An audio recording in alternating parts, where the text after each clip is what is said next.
Hey, welcome back to RamZland. Today we want to see if we can make Coca-Cola become clear through the light spectrum. Check it out. So all you need for this lab is some Coke, some bleach, and a flask with maybe a stir plate to mix it up. First step is just start pouring your Coca-Cola into a flask and fill it about, halfway.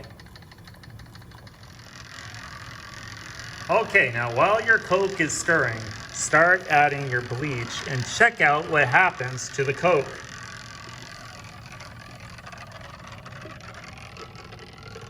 It starts to change.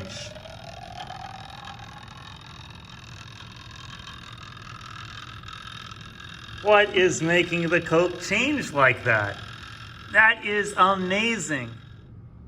So I've let it sit for about 5 minutes, and you can see a little bit of foam at the top, but it's becoming more and more transparent. The essential question is, what changes the Coke?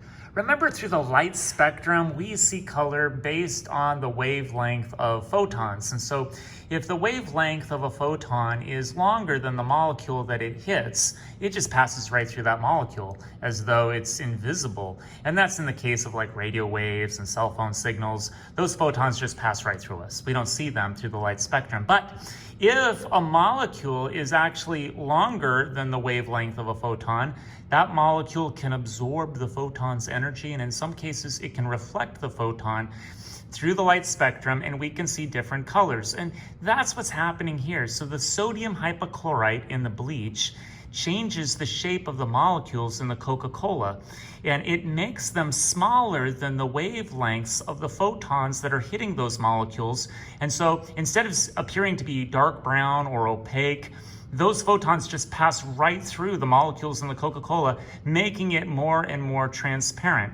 And that's what changes the color, is when a photon can pass through a molecule instead of bouncing back and appearing to us as a color through the light spectrum.